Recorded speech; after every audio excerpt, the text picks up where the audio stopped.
નમસ્તે મિત્રો, આ છે આપણા ધોરણ 10ના બેઝિક મેથ્સનું પેપર. પ્રથમ પ્રશ્ન છે, સફેદ લાકડીનું માપ કેટલું થાય? તો જો પૂરી લાકડી છે એનું માપ 22 સેન્ટીમીટર છે. સફેદ લાકડી અડધા કરતાં વધુ છે એટલે એનું મૂલ્ય છે એ શું આવશે? 11 કરતાં વધુ આવશે. તો એક જ જવાબ છે આપણી પાસે 11 કરતાં વધુમાં 13.5. એના પછી છે દ્વિઘાત સમીકરણમાં x+1/xનું મૂલ્ય કેટલું થાય? તો એના માટે આપણે સૂત્ર યાદ રાખવાનું છે -b/a. બી છે માઇનસ એટલે 2 જવાબ આવશે. આપણે 2 જવાબ આવશે, બરાબર. એના પછી a7નું મૂલ્ય આપેલું છે, તો a7 કેટલો થશે? 7a વત્તા n-1 એટલે 6d થશે, બરાબર. તો 7 બરાબર a d બરાબર -4 6 × 24, -24 આ બાજુ જશે તો +24 થશે. તો 24 અને આ 7 આપેલા છે એટલે કેટલા થશે? 24 અને આ 4 છે, 24 ને 4 28 એનો જવાબ આવશે. એના પછી છે બે બિંદુઓ 2 અને -1 અને -1 અને -5 વચ્ચેનું અંતર કેટલું થાય? હવે અંતર શોધવા માટે તમારે શું કરવું પડે? વર્ગમૂળમાં લેવું પડે. વર્ગમૂળમાં x યામનો તફાવત 2 માઇનસ પ્લસ થશે, 2 + 1 3નો વર્ગ વત્તા એના પછી છે -1 અને +5, તો આ થશે 4નો વર્ગ 25 એટલે 5 આપણો જવાબ આવશે. એના પછી છે sin θનો વર્ગ છે એનું મૂલ્ય છે 1/2. તો sin θ કેટલું થશે? તો sin θ થશે 1/√2 એટલે 45 ડિગ્રીનો ખૂણો બનશે. અને tan 45 કેટલો થશે? 1નો વર્ગ કેટલો જવાબ આવે? હંમેશા 1નો વર્ગ છે એ 1 જ આવે. એના પછી છે છઠ્ઠા નંબરમાં આપણો જવાબ આવશે 27. એના પછી છે x અને y શોધવાના છે, તો એમાં જવાબ હું તમને કહી દઉં છું, 0 જવાબ આવશે. આનો જવાબ આવશે 0.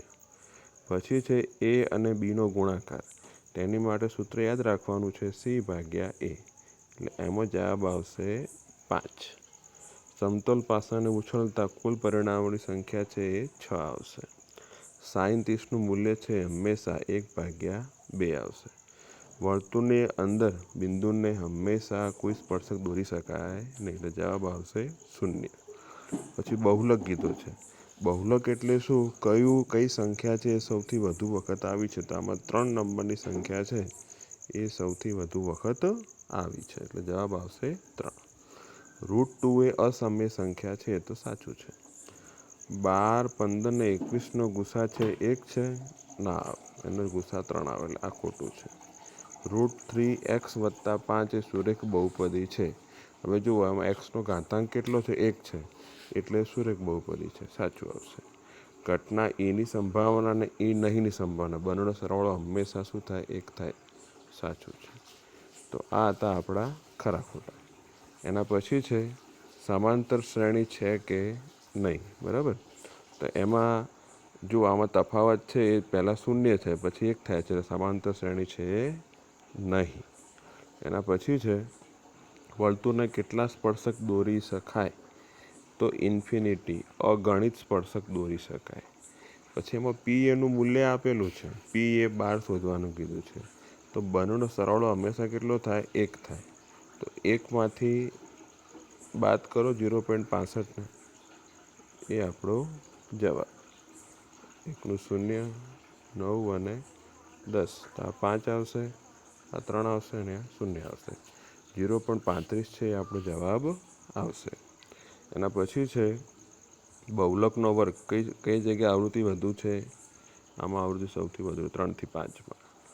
પછી નળાકારની વક્ર સપાટીનું ક્ષેત્રફળ, તો એ જવાબ આવશે 2πr/h. શંકુનું ઘનફળ, આનું સૂત્ર આવશે 1/3 πr²h. 8 ત્રિજ્યાવાળા વર્તુળનો પરિઘ, એનું સૂત્ર આવશે 2πr. θ ખૂણાવાળા લઘુવૃત્તનું ક્ષેત્રફળ, એનો જવાબ આવશે πr² θ/360. આ આપણા જવાબ આવશે. એના પછી છે 2 શૂન્ય ગોતવાના કીધા છે. તો શૂન્ય ગોતવા માટે આપણે 20ના એવા ભાગ પાડો જેનો સરવાળો -1 થાય. તો જોવા જઈએ તો 4 અને -5 જવાબ -1 આવશે. તો એક થશે x+4 અને બીજો થશે x - 5. x+4 બરાબર 0 એટલે જવાબ શું આવશે? -4. x - 5 બરાબર 0 તો x બરાબર શું આવશે? 5 આપણો જવાબ આવશે. પછી છે દ્વિઘાત સમીકરણમાં શૂન્યનો સરવાળો છે એ -3 છે અને ગુણાકાર છે એ 2 છે. એવો દ્વિઘાત સમીકરણ શોધો તો x² + 3x + 2 આ આપણો જવાબ આવશે. એના પછી અલગ અલગ પ્રશ્નો આપ્યા છે. 20મું પદ શોધવાનું કીધું છે. પછી તમામ સંખ્યાનો સરવાળો શોધવાનું કીધું છે. તો એસનનું સૂત્ર તમે વાપરી શકો છો. સાબિત કરવાનું કીધું છે. વ્યાખ્યાઓ આપવાની છે. દ્રષ્ટિહીન માટે છે. ઉપરનો ટાવરના પાયા માટે તમે જોવું હોય તો જોઈ શકીએ છીએ આપણે. આ રીતે કંઈક છે. બરાબર. આ આપણને આપેલું છે 30. અહીંયા ખૂણો બનશે 30. તો sin cos 30 લઈશું આપણે.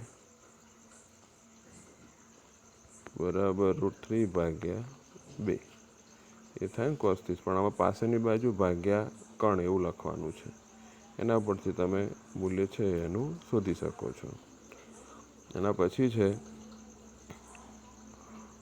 આગળ 6 સેમીનું સમઘનનું પૃષ્ઠફળ. તેના માટે સૂત્ર છે આપણી પાસે 6l².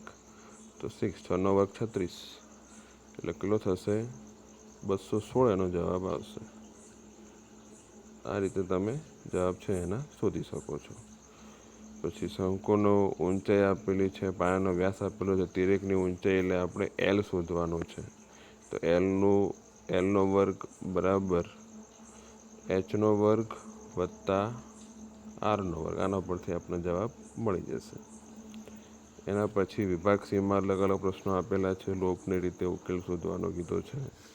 શિરોબિંદુઓ છે એ દર્શાવો કીધું છે. અલગ અલગ બહુ ઇઝી પેપર છે.